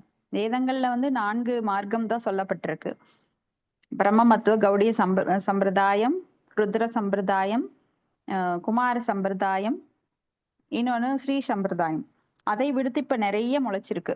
காளான் போல, மலைக்கு முளைத்த காளான் போல நிறைய பேர் நாங்க வழிகாட்டுறோம் பாருங்க, நினைத்ததெல்லாம் அடையலாம், அத்தனைக்கும் ஆசைப்படு, இதெல்லாம் அவங்க குருட்டுத்தனமா வாயில வந்ததை சொல்லி அதெல்லாம் ஒரு மார்க்கம்னு சொல்லி நம்மளுக்கு வழிகாட்டுறேன்னு சொல்லி மக்களை ஏமாற்றி கொண்டிருக்கிறார்கள். அப்ப இது போன்றவர்கள், இந்த சமய தலைவர்கள்லாம் உண்மையில் போலியானவர்கள். ஆனா பிரம்மதேவர் போன்ற உயர்ந்த அதிகாரம் உடையவர்களால் இவங்க கண்டிக்கப்படுறாங்க. ஏன்னா போலிகள் நிறைய இருக்கும்போது மக்கள் எதை கடைபிடிக்கிறது? ரொம்ப ஏற்கனவே குழப்பமடைந்த மக்களை மேலும் இவர்கள் குழப்பமடைய வைத்து அதுல சுயலாபம் அடையறதுல தான் நிறைய பேர் ஈடுபட்டு இருக்காங்க. அவங்களுக்கு எப்படியும் அவங்க கல்லா பெட்டி நிறையணும், அதுதான் அவங்களுடைய முக்கியமான நோக்கமா இருக்கு. இப்படி வழி தவறி போறவங்களை யாருமே காப்பாற்ற முடியாது. அதனாலதான் ரொம்ப ஜாக்கிரதையா இருக்கணும். ஸ்ரீல பிரபுபாதர் அடிக்கடி மாயாவாதிகள்கிட்ட கேட்காதீங்க, பகவத்கீதையோ பாகவதமோ கேட்காதீங்க அப்படின்னு சொல்றாரு. ஏன்னா இதுல இருக்கிறதுக்கு தவறான பொருட்களை அவங்க கற்பனைக்கு தகுந்த மாதிரி மாத்தி சொல்லிடுவாங்க. அடுத்தது ஸ்லோகம் 11. त्वं भक्तियोः परिभावित हृत्सरोज आसे हृदेश पदो ननुनाथ पुंसां यत्यत्तियाद उरुकाद विभावयन्ति तत्तत्त्वभूः प्रणयशेषत् अनुग्रहाय. हरे कृष्णा. ஹரே கிருஷ்ணா. படிங்க மாதாஜி. மொழிபெயர்ப்பு. பொருளுரை வழங்கியவர் தெய்வத்திரு ஆசா பக்தி வேதாந்த சுவாமி பிரபுபாதாக்கு ஜெய். மொழிபெயர்ப்பு. பகவானே, சரியான முறையில் உம்மை பற்றி கேட்பதன் மூலம் உமது பக்தர்கள் தங்கள் காதுகளினாலேயே உம்மை காண்கின்றனர். அவ்வாறு அவர்கள் தங்கள் இதயங்களை சுத்தி செய்து கொண்ட பின்னர் நீர் அங்கே வந்து அமர்கிறீர். நீர் உமது பக்தர்கள் மீது அளவற்ற கருணையுடையவராக விளங்குகிறீர். அதனால்தான் அவர்கள் உம்மை எந்நேரமும் தியானிக்கும் உமது குறிப்பிட்ட நித்திய வடிவத்திலேயே நீர் காட்சி தருகிறீர். பொருளுரை. இங்கே கூறப்பட்டிருப்பது என்னவென்றால், ஹரே கிருஷ்ணா. இங்கே கூறப்பட்டிருப்பது என்னவென்றால், தன்னை பக்தன் எந்த உருவத்தில் வழிபட விரும்புகிறானோ அதே உருவத்திலேயே பகவான் அவன் முன் காட்சி தருகிறார் என்பதாகும். அதாவது பக்தனின் ஆசைக்கு பகவான் துணை நின்று பக்தன் தனது எந்த குறிப்பிட்ட உருவத்தினை காண விரும்புகிறானோ அவ்வுருவத்திலேயே அவனுக்கு காட்சி தருகிறார். பக்தனின் உன்னதமான பக்தி தொண்டிற்கு மட்டுமே பகவான் வளைந்து கொடுக்கிறார். இதனை பகவத்கீதையும் 4.11 உறுதி செய்கிறது. ஏ யதாமாம் பிரபத்யந்தே தாம் சததைவ பஜாமி. மேலும் நாம் குறித்து கொள்ள வேண்டியது என்னவென்றால், பகவான் பக்தனின் தேவைகளை வழங்கும் பணியால் அல்ல என்பதே ஆகும். அதனாலேயே இச்ச்லோகத்தில் துவம் பக்தியோக பரிபாவித என்று சிறப்பாக குறிப்பிடப்பட்டிருக்கிறது. அதாவது இம்மேன்மையினை பக்தன் முதிர்ந்த பக்தி தொண்டு அல்லது கடவுள் மீது கொள்ளும் தூய அன்பு இவற்றினாலேயே அடைய முடியும் என்பதாகும். தூய அன்பு அல்லது பிரேமை என்பது படிப்படியாக நம்பிக்கையிலிருந்து அன்புக்கு மாறும்போது ஏற்படக்கூடியது. நம்பிக்கை கொண்டு பிற பக்தர்களுடன் ஒருவன் தொடர்பு கொள்ள வேண்டும். அத்தொடர்பின் மூலமே அவன் முறையான தீட்சை உள்ளிட்ட சாஸ்திரங்கள் கூறும் ஆரம்ப பக்தி கடமைகளை நிறைவேற்றுவதன் மூலம் முறையான பக்தி தொண்டினை செய்யக்கூடியவன் ஆவான். இதுதான் இங்கே ஸ்ருதேசித என்று தெளிவாக குறிப்பிடப்பட்டுகிறது. ஸ்ருதேசித பாதை என்பது லௌகீக உணர்ச்சி குழப்பங்களிலிருந்து விடுதலை பெற்று வேத ஞானத்தில் தேர்ச்சி பெற்ற நேர்மையான பக்தர்களிடமிருந்து கேட்டறிய வேண்டும். பக்தன் இந்நேர்மையான முறையினாலேயே புதிய உலகியற் குப்பைகள் அனைத்தும் நீங்கி தூய்மை பெற்று வேதங்கள் குறிப்பிடுகின்ற பகவானின் பல உன்னத உருவங்களில் ஏதேனும் ஒன்றுடன் பற்றுடையவன் ஆகிறான். பகவானின் ஒரு குறிப்பிட்ட உருவத்துடன் பக்தன் கொள்ளும் பற்றிற்கு அவனிடம் உள்ள இயற்கை நாட்டமே காரணமாகும். ஒவ்வொருவனும் உண்மையில் ஒரு குறிப்பிட்ட உன்னத பக்தி தொண்டிலேயே பற்று வைக்கிறான். காரணம், அவன் பகவானின் நித்திய தொண்டனாக இருக்கிறான். எப்போதும் சைத்தன்ய மகாபிரபுவும் உயிர் பொருள்கள் அனைத்தும் முழுமுதற் கடவுளான ஸ்ரீ கிருஷ்ணரின் நித்திய தொண்டர்கள் என்றே கூறுகிறார். அதனால் ஒவ்வொருவரும் பகவானுடன் ஒரு குறிப்பிட்ட வகையான தொண்டு உறவில் நிலையாக இருக்கிறான். இக்குறிப்பிட்ட பற்றானது பகவானுக்கு செய்யும் முறைப்படுத்தப்பட்ட பக்தி தொண்டின் மூலமே வேண்டி பெறப்படுகிறது. அதனால் ஒரு பக்தன் அவன் ஏற்கனவே பகவானுடன் நித்திய பற்றுடையவன் போல் பகவானின் நித்திய உருவத்தின் மீது பற்றுடையவன் ஆகிறான். பகவானின் ஒரு குறிப்பிட்ட உருவத்தின் மீது கொள்ளும் இப்பற்று ஸ்வரூப சித்தி என்று அழைக்கப்படுகிறது. பகவான் ஒரு தூய பக்தன் விரும்புகின்ற உருவத்திலேயே அவன் இதய கமலத்தில் அமர்கின்றார். அதன் பின் முந்தைய ஸ்லோகத்தில் செய்யப்பட்டிருக்கின்றபடி அப்பக்தனிடமிருந்து அவர் பிரிவதே இல்லை. பகவான் சுயநலத்திற்காக தன்னை வழிபடும் உண்மையற்ற நேர்மையற்ற பக்தனிடம் தன்னை வெளிப்படுத்துவது இல்லை. இது பகவத்கீதையிலும் 7.25 நாகம் பிரகாச சர்வஸ்ய யோகா மாயா சமாவிருத்த என்று உறுதி செய்யப்பட்டிருக்கிறது. இன்னும் தெளிவாக கூற வேண்டும் என்றால், தங்கள் புலன் முயற்சிக்காக உழைக்கும் பக்தர் அல்லாதார் மற்றும் குறிக்கோளற்ற பக்தர்கள் பகவானை காண முடியாதவாறு அவர்கள் யோக மாயையினால் மறைத்து கொண்டுள்ளார். பிரபஞ்ச பொறுப்புகளை ஏற்றுக்கொண்டிருக்கும் தேவர்களை வழிபடும் போலி பக்தர்களின் கண்களுக்கும் பகவான் தென்படுவது இல்லை. இறுதியாக பகவான் போலி பக்தர்களின் தேவைகளுக்காக பொருள் வழங்கும் பணியாளர் அல்ல. ஆனால் உலகின் அனைத்து கரைகளில் இருந்தும் விடுதலை பெற்ற சுயநலமற்ற ஒரு தூய பக்தனின் ஆசைகளுக்கு அவர் எப்பொழுதும் பதிலளிப்பதற்கு தயாராகவே இருக்கிறார். ஹரே கிருஷ்ண மாதாஜி. தேங்க்யூ. ஹரே கிருஷ்ணா. தேங்க்யூ மாதாஜி. அப்போ பகவானை பற்றி சரியாக கேட்பதின் மூலம் பரிபாவித 100 விழுக்காடு ஈடுபடுதல். எப்படி? இதயத்தின் ஹிருத் அப்படின்னா இதயத்தின், சரோஜே தாமரை மலர் மீது ஆசை நீர் உரைகின்ற ஹிருத ஈஷத காதுகளின் மூலமாக காண்பர்.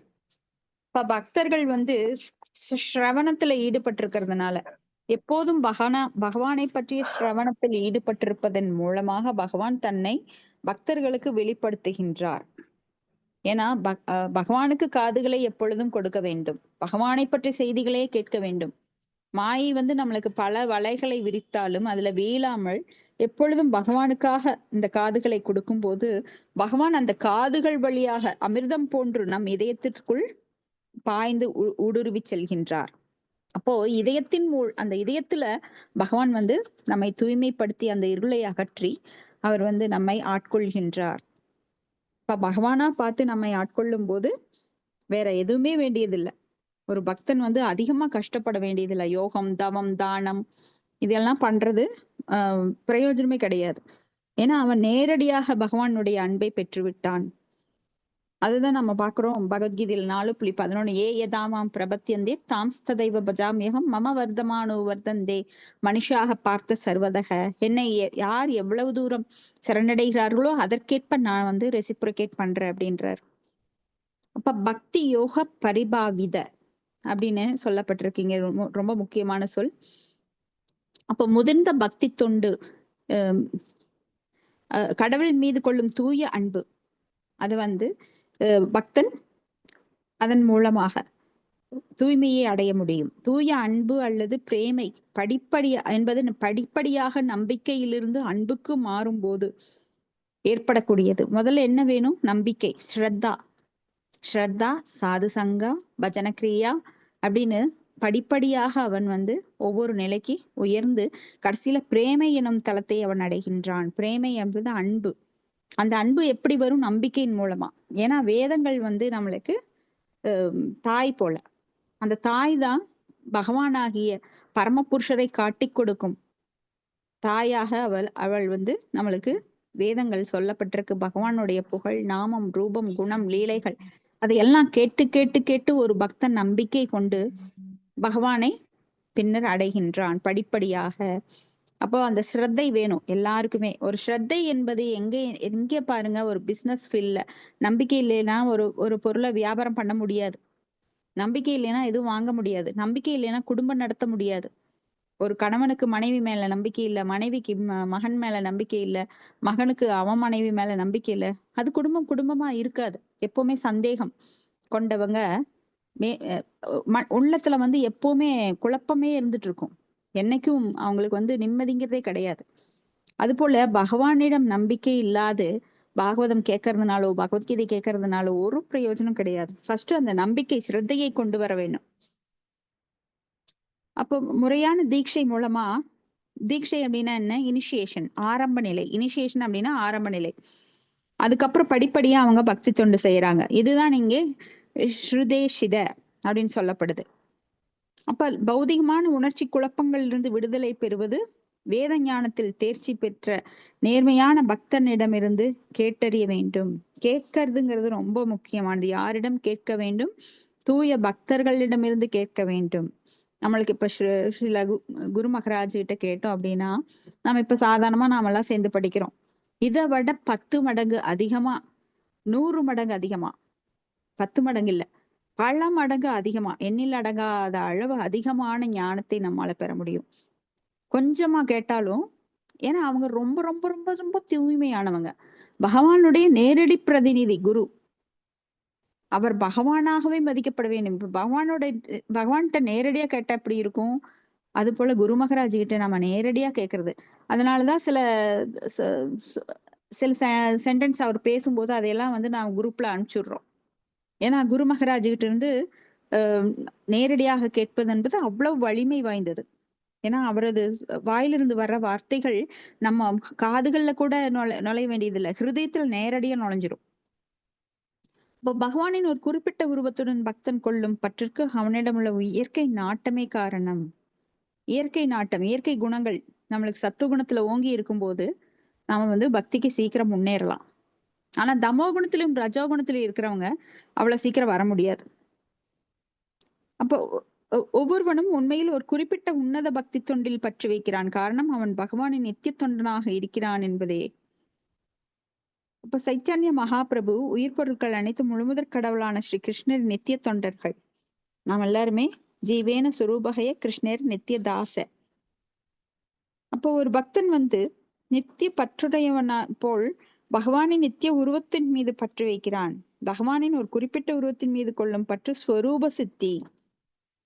அப்ப சித்தி அப்படி சித்தர்கள் அப்படின்னு எல்லாம் சொல்றோம். அந்த ஸ்வரூப சித்தி என்னன்னா ஸ்வரூப, உண்மையான ரூபம். அப்ப பக்தன் வந்து பகவானோட ரூபத்துல அவனுக்கு எப்பொழுதும் அவநம்பிக்கை கிடையாது. பகவான் எப்பொழுதும் சியாம திரிபங்க ரூபத்துல இருக்காரு அப்படின்றத அவனுக்கு தெரியும். அப்ப அந்த உருவத்திலேயே அவன் இதய கமலத்துல பகவானும் அமர்கின்றார். ஏன்னா பகவான் வந்து அகம் பக்த பராதீனோ யா சுதந்திர போக்விஜக சாதுர் பிர்கிரஸ்தர் இதயம் தக்தை ஜனப்பிரிய அப்படின்னு சொல்லி, எப்போதும் நான் சுதந்திரமானவன் கிடையாது, எனது பக்தர்களை முழுமையாக நான் சார்ந்துள்ளேன், என் இதயம் அவர்கள் கட்டுப்பாட்டில் தான் உள்ளது, யார் என் பக்தர்களை பற்றி பேசுகின்றார்களோ புகழ்கின்றார்களோ அவரிடம் நான் அடைக்கலம் அடைகிறேன் அப்படின்னு பகவானே சொல்றாரு.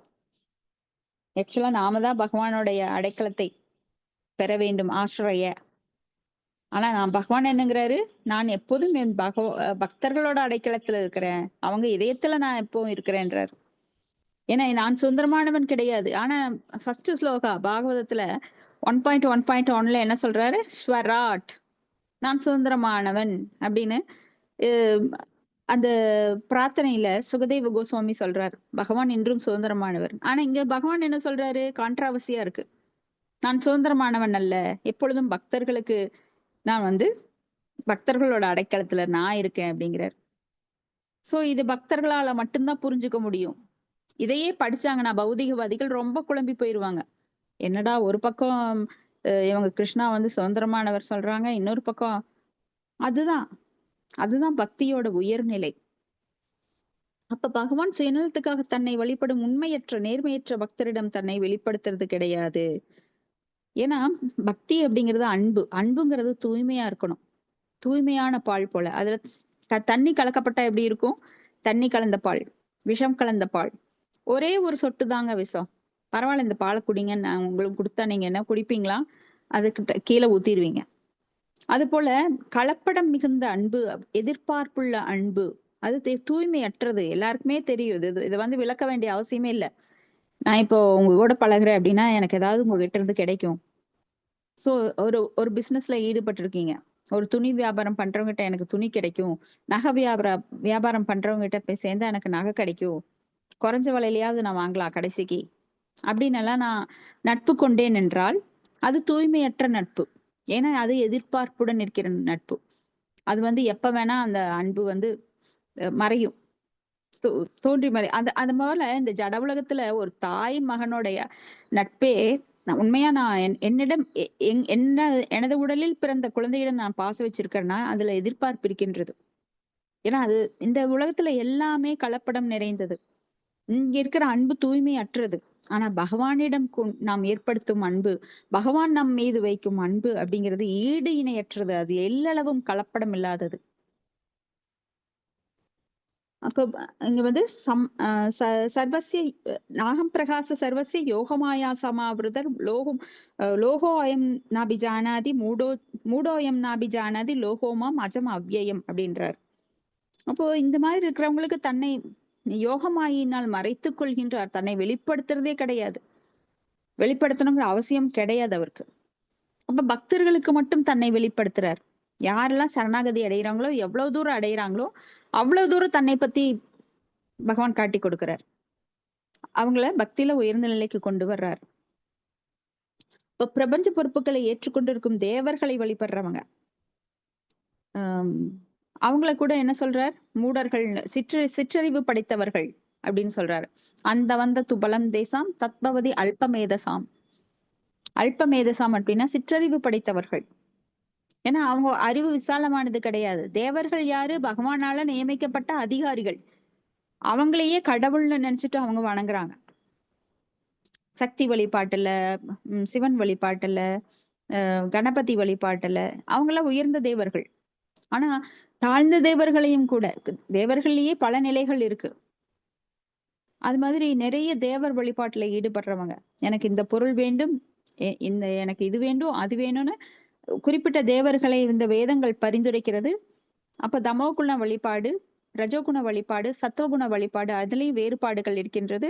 அப்ப இந்த வேறுபாடுகளை எல்லாம் அறியாது ஒரு நானும் வழிபடுறேன், நானும் பக்தன் அப்படிங்கிற பொதுவான கருத்துக்கள் எல்லாம் இங்க தகர்த்தெறியப்படுகின்றது. நுணுக்கமான சிந்தனைகள், நுணுக்கமான அறிவாற்றல் உள்ளவர்களால் மட்டுமே இதை பகுத்து அறிந்து ஆராய்ந்து நம்ம மேன்மையான வழிபாட்டில் ஈடுபட முடியும். உயர்ந்த வழிபாடான விஷ்ணு வழிபாட்டில் சத்துவகுணத்தில் இருப்பவர்களால் மட்டுமே ஈடுபட முடியும். அந்த சத்துவகுணத்தை வளர்த்து கொண்டவர்கள் அதற்கும் மேல தூய சத்துவகுணத்தை வளர்த்து கொண்டு அவங்க பிராமணத்தன்மையை வளர்த்து கொண்டு அதற்கும் மேல வைஷ்ணவர்களாகி பகவானின் பக்தி தொண்டில் முழுவதுமாக ஈடுபடுகிறார்கள். பதம் 12 நாளைக்கு பார்க்கலாங்க. சாரி, இன்னைக்கு கொஞ்சம் டிஸ்டர்ப் ஆயிடுச்சு. மாதாஜி நாளைக்கு இருக்கா மாதாஜி?